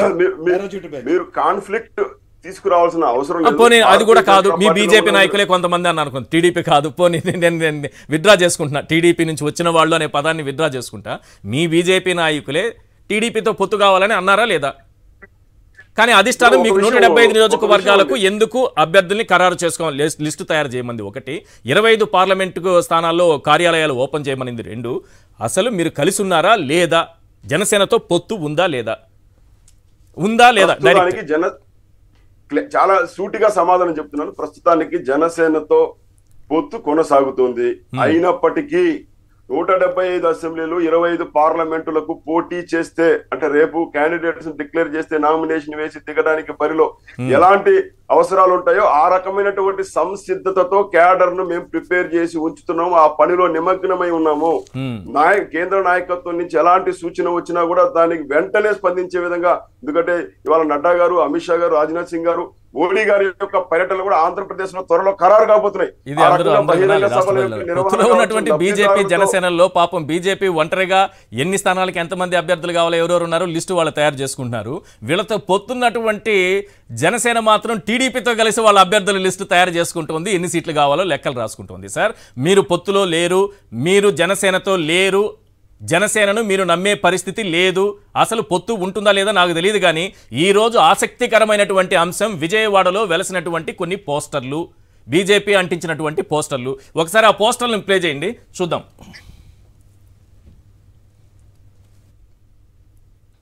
ఎస్, ఆంధ్రాలో ఒక్కసారి, కేంద్రంలో మరొక్కసారి బీజేపీ సర్కార్. ఎవరెవరు ఉన్నారు చూడండి అక్కడ. ప్రధాని మోడీ గారు ఉన్నారు, నడ్డా గారు ఉన్నారు, రాష్ట్ర అధ్యక్షురాలు పురంధేశ్వరి గారు ఉన్నారు. అదే టీడీపీ జనసేన అయితే టీడీపీ జనసేనను గెలిపించండి అని అడుగుతున్నారు. ఇద్దరు అడుగుతున్నారు, డైరెక్ట్ గా అడుగుతున్నారు. చంద్రబాబు అడుగుతున్నారు, పవన్ కళ్యాణ్ అడుగుతున్నారు, టీడీపీ జనసేనను గెలిపించండి అని. మరి ఎందుకు మీతో పొత్తులో ఉన్నటువంటి పవన్ కళ్యాణ్ పోస్టర్లో లేరు? ఎందుకు మాయమైపోయారు? పవన్ కళ్యాణ్ పోస్టర్ల నుంచి ఎందుకు మాయమైపోయారు? ఆ పోస్టర్ని అలాగే పెట్టాలి, రాష్ట్ర ప్రజలందరూ చూడాలి ఆ పోస్టర్. బీజేపీ కార్యకర్తల యొక్క గుండె చెప్పుడు, బీజేపీ కార్యకర్తల యొక్క నినాదం, మాకు వచ్చినటువంటి ఆదేశాల మేరకు ఆంధ్రాలో ఒక్కసారి, కేంద్రంలో మరొక్కసారి బీజేపీ సర్కార్ కావాలని ఇవాళ మేము పోస్టర్లే కాదు, వాల్ రైటింగ్స్, ప్రతి పోలింగ్ బూత్ పరిధిలో 5 వాల్ రైటింగ్స్ స్వయంగా మా స్వహస్తాలతో రాస్తున్నాము. ఎందుకంటే ఆంధ్రప్రదేశ్ లో భారతీయ జనతా పార్టీ వినా వేరొక పార్టీ ఇక్కడ అధికారంలోకి వస్తే ఖచ్చితంగా ఇప్పుడున్నటువంటి కష్టాలని ఆంధ్రప్రదేశ్ గట్టెక్కేటువంటి అవకాశం లేదు. సమర్థవంతమైనటువంటి, అవినీతి రహితమైనటువంటి, నిస్వార్థమైన నిర్ణయాలు తీసుకునేటువంటి తాహతు కలిగినటువంటి నాయకత్వం భారతీయ జనతా పార్టీ యొక్క సొంతం. అదేవిధంగా కేంద్రంలోని నరేంద్ర మోడీ గారి యొక్క పరిపాలన. ఎందుకు పోస్టర్ నుంచి తొలగించారో చెప్పండి సార్. వాళ్ళు పోస్టర్లు కలిపేసుకుంటున్నారు, వాళ్ళు కటౌట్లు కలిపి పెట్టుకుంటున్నారు, వాళ్ళు మేనిఫెస్టో కలిపి ఇచ్చుకుంటున్నారు, వాళ్ళు సీట్లు కలిపి ఫోటోలు వేసుకుంటున్నారు. మొదటి నుంచి బీజేపీ వేసేటువంటి కరపత్రాలు కావచ్చు, మాదైనటువంటి విధానాలు, మాదైన ఇప్పుడు వికసిత భారత్ సంకల్ప యాత్ర పేరుతోటి మేము ప్రతి గ్రామానికి కూడా కేంద్ర ప్రభుత్వ పథకాల యొక్క ప్రచారం కోసం వ్యాన్లు తీసుకొచ్చాం. నాకు ఇప్పుడే ఒక సలహా అందింది. అక్కడ మేము క్లియర్ గా ముందుకెళ్తున్నాము. రైట్, దాన్నేం తప్పు పట్టట్లేదు. మరోసారి అధికారం అడగడం తప్పేం కాదు, కాన్ఫిడెంట్ గా ముందుకెళ్తున్నాము. గుడ్, అది దాని తప్ప. ఎన్డీఏలో భాగస్వామిగా ఉన్నటువంటి పవన్ కళ్యాణ్ ఎక్కడ ఈ పోస్టర్ లో కనబడట్లేదు. ఆయనేమో అక్కడ టీడీపీ పోస్టర్ లో వాళ్ళ యొక్క సభల్లో కనిపిస్తున్నారు. ఇక్కడ మోడీ గారు ఉన్నారు, నడ్డా గారు ఉన్నారు, మధ్యలో గ్యాప్ ఉంది చూసారా? ఆ గ్యాప్ పవన్ కళ్యాణ్ కోసం పెట్టారట, ఆ తర్వాత తీసేశారు. పవన్ కళ్యాణ్ ఉన్నారు, తర్వాత తీసేశారు. ప్రధానమంత్రి నరేంద్ర మోడీ గారు, మా జాతీయ అధ్యక్షులు నడ్డా గారు, రాష్ట్ర అధ్యక్షులు పురంధేశ్వరి మాత్రమే ఉంటారు. అవును సార్, ఎన్డీఏలో భాగస్వామి క్లియర్ గా ఉన్నాము. రైట్, మీరేం చెప్తారు సార్? దువ్వాడ గారు ప్లీజ్, ఆ పోస్టర్ చూస్తే ఏమనిపిస్తుంది దువ్వాడ గారు? ఈశ్వర్ గారు, వీఆర్ కాన్ఫిడెంట్. ఇప్పుడు ఓకే సార్ బీజేపీ నాయకులకి నాది సూటి ప్రశ్న సార్. మీరు తిప్పి సమాధానం చెప్తే మన డిబేట్ కొన్ని కోట్ల మంది చూస్తున్నారు. దానికి మీరు స్పష్టమైనటువంటి సమాధానం చెప్పాలి. మీరు పెట్టినటువంటి ఢిల్లీలో ఒక సమావేశానికి పవన్ కళ్యాణ్ పిలిచారు. పవన్ కళ్యాణ్ ఆ సమావేశం వస్తూ బయట ప్రెస్ మీట్ లో ఒక మాట చెప్పాడు, చంద్రబాబు నాయుడు కూడా పిలిపించుంటే బాగుండేది అని అన్నాడు. మరి ఆ పవన్ కళ్యాణ్ అన్నటువంటి ఆ మాటకి మీ రెస్పాన్స్ ఏంటి? మీతో ఎన్డీఏలో భాగస్వామ్యమైనటువంటి పవన్ కళ్యాణ్ మీతో ఉన్నాడా లేదా? పవన్ కళ్యాణ్ మీకు చెప్పక మీ జైలు దగ్గరకు వెళ్ళి చంద్రబాబు నాయుడికి మద్దతు పలికినటువంటి పవన్ కళ్యాణ్ మీ దృష్టిలో పెట్టాడా లేదా? మీ అధిష్టానానికి ఈ విషయం తెలుసా లేదా? మొన్న పవన్ కళ్యాణ్ తెలంగాణలో పోటీ చేస్తున్నప్పుడు పవన్ కళ్యాణ్కి వ్యతిరేకంగా చంద్రబాబు నాయుడు పనిచేశాడు తెలంగాణలో. అదే పవన్ కళ్యాణ్, చంద్రబాబు నాయుడు ఇప్పుడు ఆంధ్రప్రదేశ్ లో కలిసిపోయినారు. ఈ నీచ రాజకీయాల్లో మీ భాగస్వామ్యం ఏంటి? మీ ఆదేశాల మేరకే పవన్ కళ్యాణ్ తెలంగాణలో ఒకలా, ఆంధ్రప్రదేశ్ లో మరోలా. మీరే కారణమా కాదా? అసలు మీకు ఆయనకి సంబంధం ఉందా లేదా? సూటిగా చెప్పండి సార్, సూటిగా చెప్పండి. అందరూ ప్రజలు అడుగుతున్నారు. పవన్ కళ్యాణ్ మీతో ప్రశ్న సార్, దానికి సమాధానం అయిన తర్వాత మీరు అడిగారు. ఒకే పార్టీలో ఉన్నటువంటి నాయకుల మధ్య భిన్నాభిప్రాయాలు రావడమే సర్వసాధారణం, సహజమైంది. అలాంటిది ఆయన ఒక పార్టీ అధ్యక్షుడు, ఆయన ఒక అభిప్రాయాలు చెప్పేటువంటి స్వేచ్ఛ, స్వతంత్రం ఆయన కలిగి ఉంటాడు కదా. ఒక పార్టీలో ఉన్నటువంటి నాయకులు భిన్నాభిప్రాయాలు చెప్పేటప్పుడు, కాబట్టి ఆ రకంగా నిర్దేశించేటువంటి ఇతర పార్టీ నాయకులను నిర్దేశించేటువంటి పరిస్థితి బీజేపీలో ఉండదు. బీజేపీ పూర్తిగా స్వతంత్రంగా వ్యవహరిస్తుంది. అదే విధంగా మిత్రపక్షంలో ఉన్నటువంటి నాయకులు కూడా పూర్తి స్వేచ్ఛ ఇస్తుంది. మీరు అన్నట్టు ఏదైనా నిర్ణయం కేంద్ర నాయకత్వం తీసుకోవాలి. బీజేపీ జాతీయ పార్టీ, ఇక్కడ అభ్యర్థుల ఎంపిక కావచ్చు, పొత్తుల విషయాలు కావచ్చు, ఇతర రాజకీయ పరమైనటువంటి ఎన్నికలకు సంబంధించిన ప్రతి నిర్ణయం కూడా జాతీయ పార్టీ నడ్డా గారి కేంద్రంగా జరుగుతుంది తప్ప ఇక్కడ మాకు జరిగే అవకాశం లేదు. ఆ పార్టీకి అధ్యక్షుడు పవన్ కళ్యాణ్ గారు, ఇంకో పార్టీకి చంద్రబాబు గారు. కాబట్టి వాళ్ళు సొంతంగా ఎప్పటికప్పుడు నిర్ణయాలు తీసుకోవడం, మార్చుకోవడం. ఇప్పుడు జగన్మోహన్ రెడ్డి ఎలాగైతే తిరుపతిలో పార్లమెంట్ అభ్యర్థిని తీసుకెళ్లి సత్యవేడికి అనౌన్స్ చేశారు, 2 రోజుల తర్వాత అక్కడ ఉన్నటువంటి ప్రస్తుత ఎమ్మెల్యే తిరుగుబాటు చేస్తే మళ్ళీ వెనక్కి తీసుకొచ్చి తిరుపతి పార్లమెంట్ కి ఇచ్చారు. ఇక్కడ ఉన్నటువంటి అభ్యర్థిని ఒంగోలు పార్లమెంట్ లో ఉన్నటువంటి ఎంపీని ఇవ్వకుండా చంద్రగిరిలో ఉన్నటువంటి వ్యక్తిని అక్కడ ఇన్ఛార్జ్ గా ప్రకటించారు. ఈ రకమైనటువంటి కన్ఫ్యూజన్ అన్ని పార్టీలో వాళ్ళు క్లారిటీగానే ఉన్నారు. ఎవరికి ఇవ్వాలి ఏంటి అనేది మీరు భావిస్తారు. అది కన్ఫ్యూజన్ కాదు, వాళ్ళు క్లారిటీగానే ఉన్నారు. ఏకైక పార్టీ కన్ఫ్యూజన్ లో ఉన్నది బీజేపీ. అది వాళ్ళ టికెట్లు ఎవరికి ఇచ్చుకోవాలనేది కన్ఫ్యూజన్ కాదు సార్. అది వదిలేసండి. మీరు పొత్తు గురించి మాట్లాడుతున్నారు. కలిసి పోటీ చేశాము మీరే అన్నారు. మరి ఆంధ్రప్రదేశ్ లో ఎన్నికల సమీపించిన తర్వాత నిర్ణయం తీసుకునేదాకా ఆగండి. అంతర్గత వ్యవహారం మీ పొత్తు వ్యవహారం ఏమిటని అడుగుతున్నాం. మా పార్టీ అంతర్గత వ్యవహారం అది. మీ పొత్తు చెప్తున్నా అంతకంటే ముందే బీజేపీ క్లియర్ గా చెప్తుంది జనసేన ఎన్డీఏలో కొనసాగుతుంది. ఇప్పటికీ జనసేన మాత్రమే భారతీయ జనతా పార్టీ యొక్క మిత్రపక్షం ఎన్డీఏలో కొనసాగుతున్న విషయం మేము చెప్పాము. రాష్ట్ర అధ్యక్షురాలు క్లియర్ మరి ఎన్డీఏ భాగస్వామి పోస్టర్ల నుంచి పీకేసారు ఎందుకు సార్? అది వేస్తూనే ఉండండి, ఆ విజువల్ వేస్తూనే ఉండండి. రాష్ట్ర ప్రజలకు అర్థం కావాలి. చెప్పారు ప్రతి విషయము టీవీ డిబేట్ల ద్వారా చెప్పేటువంటి అవకాశం బీజేపీ ఎన్నికల మీరు అన్నది 100% టీవీ డిబేట్లలో అక్కడ అధిష్టానం ఏమనుకుంటుందో చెప్పగలిగినటువంటి పరిస్థితి ఉండదు. కరెక్టే. కానీ మనకు కనిపిస్తున్నటువంటి సిచ్యువేషన్ ఏంటి, కంటికి కనిపిస్తున్నటువంటి విషయాలు ఏంటి? ఇక్కడ 2 విషయాలండి శ్రీనివాస్ గారికి. ఒకటి ఏంటంటే బీజేపీ ఒరిజినల్ టీం ఉంటారు మా శ్రీనివాస్ గారు లాంటి వాళ్ళు. రెండోది పారాచూట్ బ్యాచ్ ఒకటి ఉంది. వీళ్ళ సమన్వయంలో ఏమవుతుందంటే బీజేపీలో ప్రతి ఒక్కరు బీజేపీ వాళ్ళే. ప్రసాద్ గారు అర్రే మాకు తెలియదు. సరిపోనీ మీరు చెప్పండి. పారాచూట్ తీసేసి చెప్పండి. మీరు పారాచూట్ పక్కన పెట్టండి. నేను తీను నేను తీను పారాచూట్ బ్యాచ్. 2 విషయాలు చెప్తున్నా. ఇవాళ 12వ తారీఖు గత నెల జనవరి ఫిబ్రవరి వచ్చింది కాబట్టి 12, 13, 14 తేదీలోనే వీళ్ళు ఒక సమన్వయ కార్యాచరణ రచించుకున్నారు. ప్రతి నియోజకవర్గంలో ఎంతమంది ఆస్పిరెంట్స్ ఉన్నారు ఏంటన్నది అప్పటి నుంచి స్టార్ట్ అయిపోయింది. వీళ్ళు ఈ పదాధిపతుల్లో రజనీకాంత్ సినిమా డైలాగులన్నీ ఉంటాయి వీళ్ళ పేర్లు, ఆ దళపతులు ఆ దళపతులు ఏదో అవి మనకి నోరులు కొడతారు. వీళ్ళు ఆల్రెడీ సమన్వయపరుచుకుని ఇక్కడ మీకు ఎప్పుడైనా సరే గుర్తుంచుకోండి. గతంలో ఒక్కటి మాట మీకు చెప్తా. 2014లో జనసేన బీజేపీ పట్ల ఆకర్షితమైతే బీజేపీ తెలుగుదేశం పట్ల ఆకర్షితమైంది. ఇక్కడ జనసేన తెలుగుదేశంతో ఆకర్షితమైతే బీజేపీ వికర్షిస్తుంది. ఈ పొత్తు ధర్మం 2014 నుంచి ఎలా ఉందంటే ఇద్దరికి ఒకటితో పడదు. ఆ ఇద్దరు బీజేపీ జనసేన అవ్వచ్చు, ఇప్పుడు జనసేన తెలుగుదేశం అవ్వచ్చు. అదే జరుగుతుంది ఇక్కడ. మీకు ఇంకోటి ఏంటంటే మనోడు చిన్నప్పటి నుంచి ఏం వ్యాపారం చేసేవాడంటే పత్తి వ్యాపారం. ఇక్కడ పవన్ కళ్యాణ్ వీళ్ళ నోటాతో చంద్రబాబు నాయుడు దోమలతో యుద్ధం చేసినట్టు నోటాతో యుద్ధం చేసే ఒక నిస్సహాయ స్థితి. ఈ పరిస్థితుల్లో ఏం చేసినా సరే ఒక 10 సంవత్సరాల క్రితం వెళ్తే ఆంధ్రప్రదేశ్ లో బీజేపీ స్వతంత్రంగా గెలిచింది మర్చిపోతే ఎట్లా? యాడండి చిన్నపిల్లలు చేసి తెలుగుదేశం వాళ్ళని వాళ్ళ దగ్గర ఎప్పుడో చిన్నప్పుడు వస్తు మార్పిడి చేసుకోండి. ప్రసాద్ గారు ఆ విషయాల్లోకి వెళ్లకుండా డైరెక్ట్ శ్రీనివాస్ గారు మీరు కూడా సార్ మీకు పాయింట్ కొద్దాం ప్లీజ్. నేను మీకే అవకాశం. ఒక నిమిషం శ్రీనివాస్ గారు, నేను డైరెక్ట్ గా అడుగుతున్నా. పోస్టర్ లో పవన్ కళ్యాణ్ మాయమైపోవడానికి కారణం 2 రోజుల క్రితం ఢిల్లీ నుంచి పిలిపి వచ్చింది. మళ్ళీ తూచు నువ్వు రాక్కర్లేదు, ఇక్కడ పని చూసుకు ఇక్కడ ఆడుకో కాసేపు లోకేష్ తో, తర్వాత ఖాళీ ఉన్నప్పుడు పిలుస్తాం అన్న దగ్గర పోస్టర్లో ఫోటో ఎత్తేసారు. ఇక్కడ అంతేనా? ఢిల్లీ అదే గ్యాప్. అదే ఢిల్లీ వెళ్ళి ఎస్ అంటే పోస్టర్ల మధ్యలో గ్యాప్ అదే. ఇలాగ బొమ్మలు అంటించండి, జనసేన కార్యకర్తలకు చెప్తారు పోస్టర్లు మేము అంటించాం, మీ బొమ్మలు మీరు అంటించండి అని. పని అయిపోతుంది. ఆయన మళ్ళీ చూడండి పెద్ద పెద్ద హెడ్డింగ్లు చెప్తారు ఎన్డీఏ అని. ఎన్డీఏలో మాత్రమే పిలుస్తారు, ఎందుకంటే ర్యాగింగ్. చూసావా, మేము వద్దని తెలుగుదేశంతో నువ్వు తిరుగుతున్నావు కాబట్టి నాకు నువ్వు కావాలా సార్ అనగానే ఇక్కడ వీళ్ళకి అరే ఏమైనా అవకాశం ఉందా అని బాధపడే పరిస్థితి అన్నమాట. సో ఇక్కడ మీకు ఓవరాల్ గా ఏంటవుతుందంటే ఈ త్రయం రేపు రాబోయే ఎలక్షన్స్ లో 10 ఏళ్ల పాటు మన వివక్షకు గురి చేసిన ఈ ఆంధ్ర రాష్ట్రానికి ఈ త్రయం నిలబడబోతోంది. ఈ త్రయంలో ఇప్పుడు వీళ్ళ చేతిలో ఏమి ఉండదు. ఆ నడ్డా గారికి ఒకసారి అమిత్ షా గారు, మోడీ గారు ఇక్కడ మనకున్న భౌగోళిక పరిస్థితుల ఆధారంగా ఇక్కడ మనకి పనికాహార పథకం లేదు కాబట్టి కలిసి ఇక్కడ ప్రయాణించండి అని చెప్తే ఇక్కడ మమ్మ అనుకుంటుని తిరుగుతారు.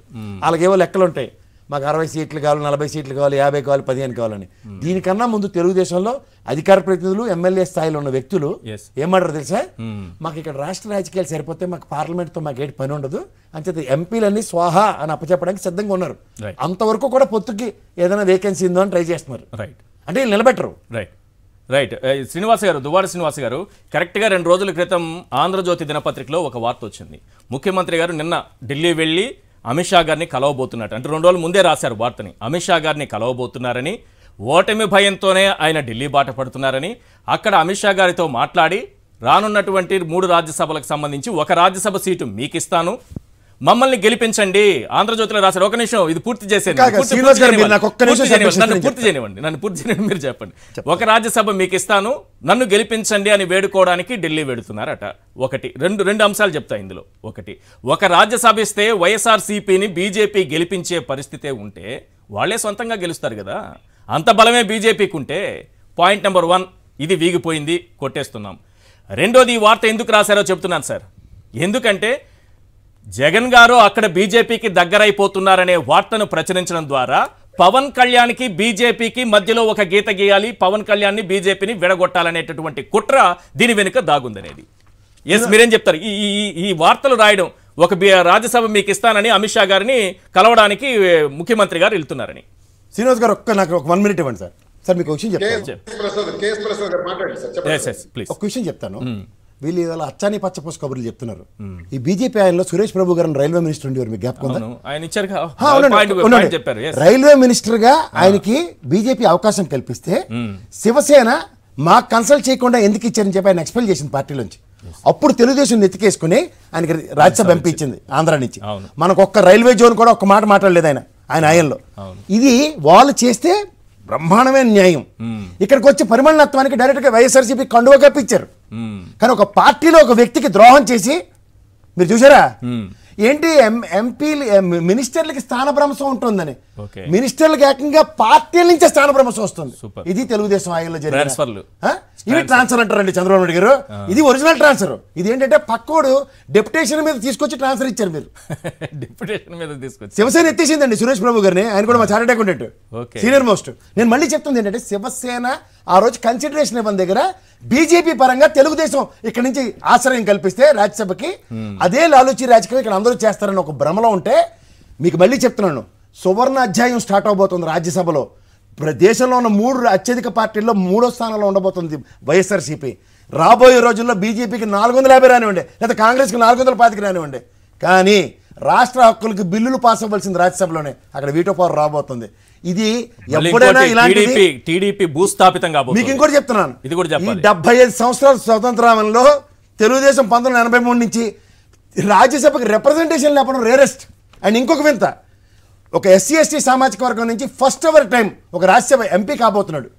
ఇది చరిత్రలో, ఆంధ్ర రాష్ట్ర చరిత్రలో ఇది గర్వించదగ్గ విషయం.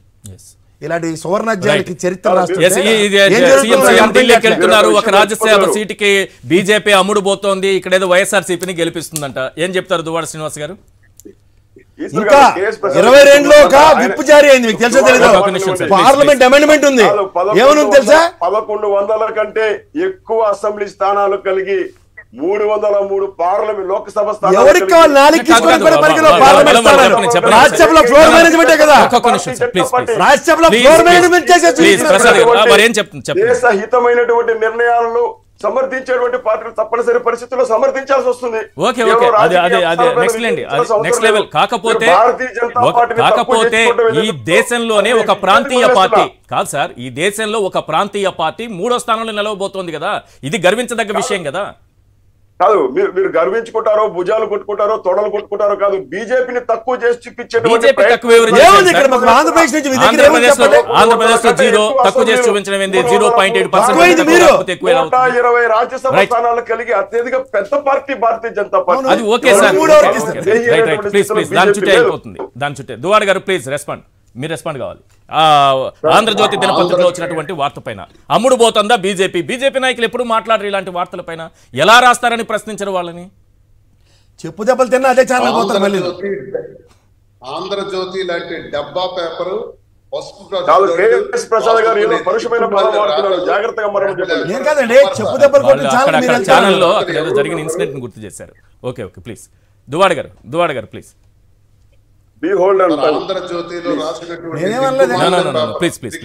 డబ్బా పేపర్, దిక్కుమాలిన డబ్బా పేపర్, ఆ పచ్చ పేపర్ రాసినటువంటి పచ్చ రాతలు పచ్చ కూతలు నమ్మేటటువంటి దిక్కుమాలిన స్థితి ఆంధ్రప్రదేశ్ లో ఎక్కడా లేదు. వాళ్ళ బ్రతికది మీరు అన్నట్టు చంద్రబాబు నాయుడిని అందరూ పట్టేసి స్ట్రైట్ ఫైట్ చేస్తున్నారు. ఆంధ్రజ్యోతి ఈనాడు స్ట్రైట్ ఫైట్ చేస్తుంది ఇప్పుడు జగనన్నతో వైఎస్ఆర్సీపీతో. చంద్రబాబు పక్కన పడేశారు, లోకేష్ వార్తలు లేవు, లాస్ట్ పేజీలు పంపించేశారు చంద్రబాబుని లోకేష్ ని. వీళ్ళ వల్ల కాదని తేలిపోయింది. ఇప్పుడు వాళ్లే భుజాన్ని వేసుకున్నారు గవర్నమెంట్ తో పోరాడడం. వాళ్లే ప్రతిపక్షాలు ఇప్పుడు. ఆంధ్రజ్యోతి ఈనాడు ప్రధాన ప్రతిపక్షాలు ఇప్పుడు మీకు. అంతే, వాళ్ళే ప్రతిపక్షాలు సార్. TV5 మీరు చెప్పాలి ఇప్పుడు. ఈ వార్తను చూపిస్తున్నాను చూడండి. నేడు ఢిల్లీకి జగన్ అని మొన్న ప్రచురించారు. నిన్న అమిత్ షా అపాయింట్మెంట్ ఖరారు కాగానే పయనం అని రాశారు. మీరేం చెప్తారు సార్ సామంచి గారు? ఒక రాజ్యసభ ఇస్తే మీరు లొంగిపోతారా? ఒక విషయం ఈశ్వర్ గారు, నేను ఇందాక చెప్పాను, కేఎస్ ప్రసాద్ గారు లాంటి వాళ్ళు ఆ రకమైన పరుష పదజాలము అసందర్భంగా మాట్లాడడం కారణంగా మీకు ఈ ఛానల్లో ఏ ఉద్దేశంతో ఇలాంటి చర్చలు తీసుకుని వస్తారో నిష్ప్రయోజనం, బాగా ప్రతికూలమైనటువంటి తాత్కాలికంగా వారు ఏమన్నారంటే, మీరు ఒకవేళ అది తప్పైతే విత్డ్రా చేసుకుంటారు. వారు ఏమన్నారంటే సామంచి గారు కాదు క్లారిటీగా వినండి సార్ ప్లీజ్. మీకే చెప్తాను సామంచి గారు వినండి. అక్కడ ఆ ఛానల్లో జరిగినటువంటి ఒక డిస్కషన్ సందర్భంలో కొట్టినటువంటి దెబ్బ, అక్కడ ఏదో చెప్పులతో కొట్టుకోవడం వంటి ఇన్సిడెంట్ జరిగింది కదా, ఆ ఛానల్కే మళ్ళీ వెళ్తారన్నారు కానీ మిమ్మల్ని అవమానించడం కానీ ఇంకో వ్యక్తిని అవమానించడం కానీ చేయలేదు. అది జరిగింది. అది మీకు వేరే రకంగా అర్థమైందేమో నేను క్లారిటీగా చెప్తున్నా అంతే. ప్లీజ్ అలాంటి పరుష పదజాలము ఈ వేదిక పై నుంచి రాదు. నేను మాట్లాడను ఫస్ట్ ఆఫ్ ఆల్ అలా డెలిబరేషన్ నేను అదే అంటున్నా. ఇప్పుడు మనం ఉన్నప్పుడు నా బాధ్యత మా పార్టీ యొక్క అభిప్రాయాలు, విధి విధానాలు, సూచనలు ప్రజల్లోకి మీ ద్వారా, మీ మాధ్యమం ద్వారా తీసుకెళ్లేటువంటి ప్రయత్నం చేయడం నాది. ఇప్పుడు కేఎస్ ప్రసాద్ గారు 6 నెలల క్రితం ఆయన స్వరం చూడండి ఎలా మాట్లాడేవారు, ఇప్పుడు 6 నెలల తర్వాత చూడండి ఇప్పుడు ఆయన స్వరం ఎలా ఉంది. దాదాపుగా వైసీపీ అధికార ప్రతినిధి. సరే వారిని వదిలేసండి, మీరు చెప్పండి సార్. ఇంత పెద్ద బీజేపీ పార్టీని అవమానిస్తూ వార్తేశారు సార్. ఇంత పెద్ద బీజేపీ పార్టీని చదివి వినిపిస్తాం మీకు. మీరు దీనికి సమాధానం చెప్పకుండా దాటివేయకండి. దీనికి ఆన్సర్ చేయాలి బీజేపీ నాయకులు. ఒక రాజ్యసభ ఇస్తాను నన్ను గెలిపించండి అని అడగడానికి ఢిల్లీకి వెళ్తున్నారు జగన్ అని రాశారు. చదివి వినిపించమంటారా? మొత్తం ఇక్కడ క్లియర్ గా ఉంది, నేను చదువుతాను వినండి. అందులో ఒకటి రాష్ట్రంలో ఉండండి సార్. రాష్ట్రంలో 3 రాజ్యసభ స్థానాలకు ఎన్నికలు జరగనున్న సంగతి తెలిసిందే. అందులో వినాలి. అందులో ఒకటి బీజేపీకి ఇస్తానని, ప్రతిగా అసెంబ్లీ ఎన్నికల్లో తనకు సహకరించాలని కోరనున్నట్లు సమాచారం. షా అపాయింట్మెంట్ కోసం కీలక ఎంపీ ప్రయత్నాలు చేస్తున్నట్టు చెబుతున్నారు. ఇప్పుడు చెప్పండి సార్. అంటే మీరు ఒక రాజ్యసభకు అమ్ముడుపోతే దేశవ్యాప్తంగా ప్రాంతీయ పార్టీలన్నీ ప్రతి రాష్ట్రంలో కూడా ఒక్కొక్క రాజ్యసభ ఇస్తాయి, మీకు అమ్ముడుపోతారా? పశ్చిమ బెంగాల్లో ఒక రాజ్యసభ ఇస్తారు సార్. జనతా పార్టీకి కర్ణాటకలో ఒక రాజ్యసభ ఇస్తారు సార్. దిగజారుడు పనులు చేయాల్సినటువంటి అవసరము మరి ఇలాంటి వార్తలు రాసిన ఎందుకు ప్రశ్నించరు అంటున్నా నేను. బీజేపీకి లేదు. అక్కడ రాసింది ఏంటంటే జగన్మోహన్ రెడ్డి సరెండర్ అయిపోయి ఓటమిని అంగీకరించి కాలబేరానికి వెళ్ళి భయపడిపోతున్న విషయంగా వాళ్ళు రాశారు. కాబట్టి అది మీరు రాయాలి. సార్ అది ఆయన ఓకే ఒకవేళ భయపడిపోయారని అనుకున్నాం. మీరు అన్నట్టుగా బీజేపీ గెలిపిస్తుందా ఒక రాజ్యసభకు లొంగిపోయి? స్థితిలో ఉన్నాడా లేదా? 2 పాయింట్లు సార్. రాజ్యసభకు లొంగిపోయి మీరు బీజేపీ గెలిపిస్తుందా అనేది ఒకటి. గెలిపిస్తే మీరే గెలవచ్చు కదా అంత బలం ఉంటే. అది కదా పాయింట్. గెలిచి చూపిస్తాము. రానున్నటువంటి కాలంలో ఆంధ్రప్రదేశ్ లో బీజేపీ సత్తా ఏంటో, బీజేపీ సత్తా సరే సార్. ఇలాంటి వార్తలపైన అభ్యర్థుల యొక్క వివరాలు సమీప భవిష్యత్తులో మీ అందరికీ ఖచ్చితంగా తెలుస్తుంది. అయితే జగన్మోహన్ రెడ్డి ఆ రకంగా కాలబేరానికి ఓటమిని అంగీకరించే స్థితిలో ఉన్నాడా లేదని చెప్పాల్సి దువ్వాడ శ్రీనివాస్ గారు.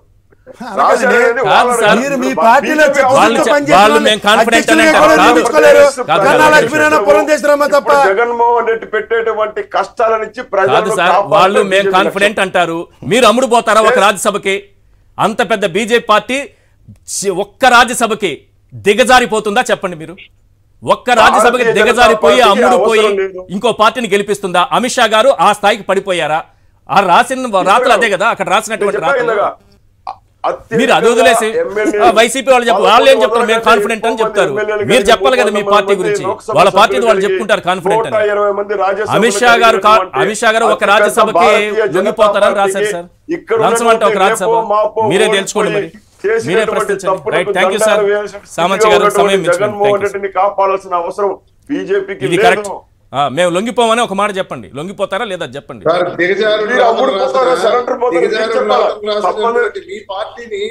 మీ పార్టీ ప్రతిష్టను అది చెప్పలేకున్నారు చూడు. ఎక్కడ ఆంధ్రజ్యోతి దినపత్రికకు పాపం ఆ యాజమాన్యానికి దెబ్బ తగలకుండా చాలా జాగ్రత్తగా టీడీపీ మనుషులంతా ఇలాగే మాట్లాడతారేమో అనిపిస్తుంది. థ్యాంక్ యూ సామంతి శ్రీనివాస్ గారు, అలాగే దువ్వాడ శ్రీనివాస్ గారు, కేఎస్ ప్రసాద్ గారు. ఇది వాళ్ళ చర్చా కార్యక్రమం చూస్తూనే ఉండండి సాక్షి టీవీ.